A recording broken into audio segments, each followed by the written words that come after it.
I am here at the Palms Casino Resort here with Mikaela Mayer. How was that experience being able to commentate for Sinisia's first headlining fight, especially being her friend and colleague?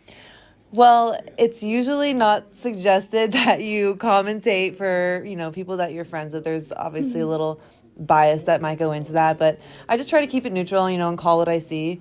I've been doing this now for a couple of years, and it was difficult at first. It's hard to kind of make that change. You're not just studying tape anymore, but you're calling what you see in that moment. So, but it's been really fun. Christina Poncher's been helping me a lot, and it's always really hard actually to call the women's fights. It's harder than the men's because they're only 2-minute rounds. It's really action-packed. A lot of the times they're both throwing at the exact same time and you don't even see what's going on. So it's always a challenge, especially someone like Sinisa who has such a high punch count. And how's that experience being able to not only fight inside the ring, but to also be on ringside and to commentate? I think it's helped a lot because in order to get ready for a fight like this, I have to study tape, and that's a big part of my training also. Coach Al always has me studying tape. You're looking at your opponent, you're breaking things down, you're looking at the pros and cons, the different types of strategy.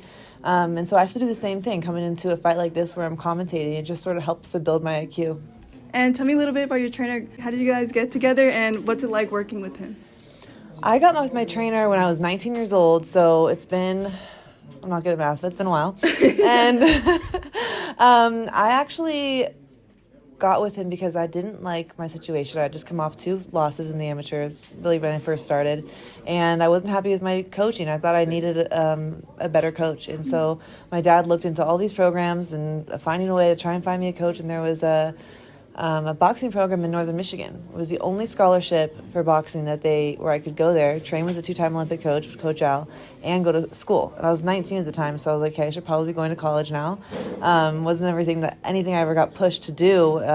Just wasn't in my family. No one ever went to college, and so I said, well, let's do it. I want to train with him, and I should, like I said, should probably be in school now. So took my trip all the way up from LA to Michigan when I was 19. And I immediately knew that he was the one who was going to get me to where I needed to go. And I've been with him ever since. He's tough. He's a little mean, but definitely wouldn't be where I am without him. And what would you say is the biggest lesson that you learned from him? Oh, God, there's so many. Coach Al is a huge he's such a strategist, right? Mm-hmm. And he's a perfectionist. And so I think one of my best attributes is that I'm extremely technical, right? I feel like I'm one of the most technical female boxers out there, and I can do so many different things.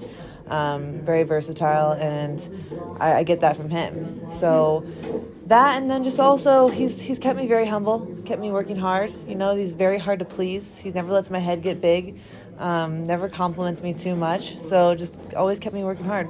And do you have any fights coming up or anything in the works that you know of?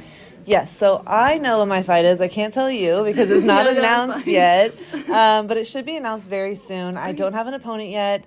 They're looking for that. I think they're waiting for that to sort of make the big announcement, but it'll be at 140. I can't tell you that. It'll be at 140. I fought at 135 for my last fight, but it was still a big cut for me, and it's just time to let my body fill out and do its thing, and then it's only up from there. And being that you are such a huge role model for all fighters, being that of all experiences, all different levels, what does it feel like to be such a big representative for everyone and to also continue women's boxing to be a part of that movement?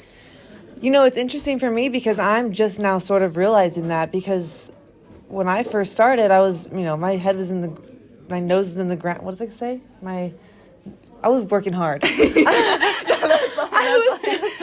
I was grinding, right? I was grinding, and all of a sudden now, I look up and I have to sort of stop and say, wow, look how far. I have a whole generation of young girls now who are looking up to me. Now I'm the vet in the sport. And it just sort of happened so quickly because I still feel like I have so much more to do, in the sport. Some people look at me like I'm, at the top and the end of my career, and I just don't feel that way. Like, I know that there's so much more in me, there's so much more I want to accomplish, but it still really is great to see this next generation not just supporting me and being my fan and showing to my fight, but calling me out, right? Calling me out, wanting fights with me. So it's a new experience for me also.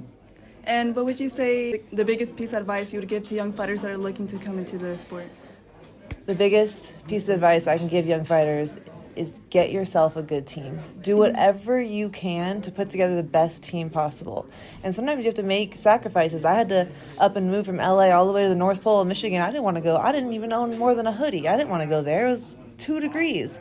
But I had to do what I had to do. You have to, and I had to let coaches go. I've had to let people of my team go. And it's just, you have to find the best team possible for you because they'll make or break your career. A good coach is really hard to find. A good manager is really hard to find. This can be a dirty business. So, just follow your gut and get the best team around you that you can.